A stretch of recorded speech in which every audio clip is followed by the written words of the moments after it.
The Israeli-Palestinian conflict is perhaps the most complex political issue of our time. Many have resorted to simply blaming one side or the other. But if we take the time to understand the history and correct our misconceptions, a potential path forward for the Palestinians begins to emerge. So let's start by trying to get the story straight and clear up 10 of the biggest misconceptions out there. Misconception number 1. Israel illegally stole land from the Palestinians. In 1947, the UN voted to give land to both the Jews and the Palestinians. The Jews accepted their partition and legally formed the State of Israel. The Palestinians rejected their partition and attacked. Even after losing the war, the Arabs still had most of the land from the UN ruling. Which leads us to misconception number 2. The surrounding Arab nations actually want to create a Palestinian state. So after the war, the West Bank and Gaza were controlled by Jordan and Egypt for 19 years. During that span, those governments never established a Palestinian state. Instead, they kept the land for their own use. Misconception number 3. The Arab nations want to solve the refugee crisis. Palestinians have settled in Arab nations throughout the Middle East. These nations could solve the crisis immediately by granting refugees equal rights, but instead, they refuse to let them vote, own land, or even study in public schools. Ironically, the only country to grant them full citizenship rights is Israel, which absorbed 156,000 Arabs after the 1948 war, and even today, Arabs hold seats in the Israeli government and Supreme Court. Misconception number 4. UN efforts are helping to solve the refugee crisis. The UN did step in to provide assistance to the Palestinian refugees. But instead of using their existing agency that helps resettle refugee populations around the world, the UN created UNRWA, which labels every Palestinian as a refugee until a Palestinian state is formed within the borders of Israel.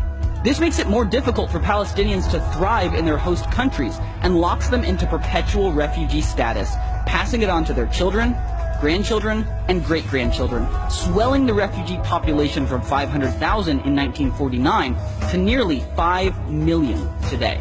As conditions worsened, the international aid started to pour in, which, incidentally, is misconception number 5. The solution is more money. Really? Western nations have given the Palestinians a ton of aid. Even taking inflation into account, they've been given 25 times more money per person than Europe was given to rebuild after World War II. Where's the stable economy? Where's the improved infrastructure?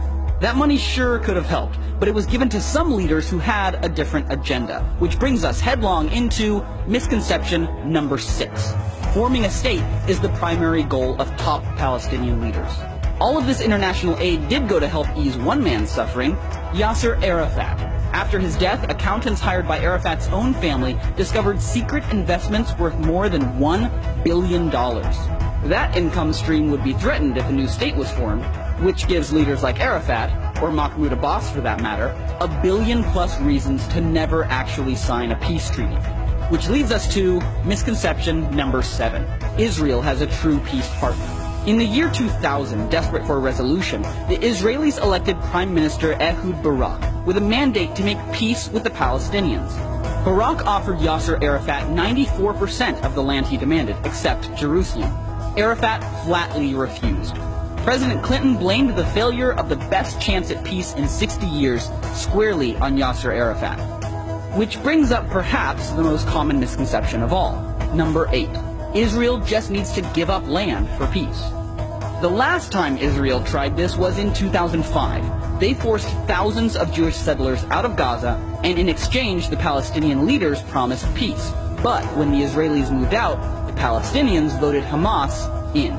Yep, they elected a terrorist organization who, since taking power, has fired more than 10,000 rockets into Israel. Surprised? Then you've probably bought into misconception number 9. Most Palestinians want a lasting peace with Israel.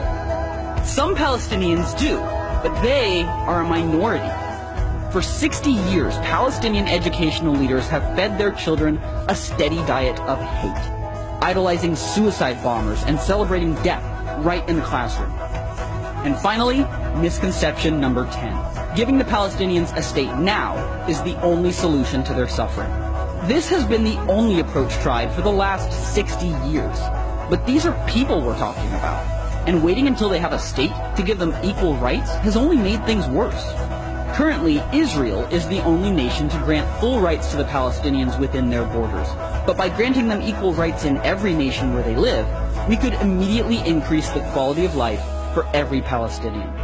Let's be honest, these misconceptions have concealed potential solutions. When we take time to clear up confusion and face reality, we begin to uncover the truth. And that's when real progress towards justice can begin.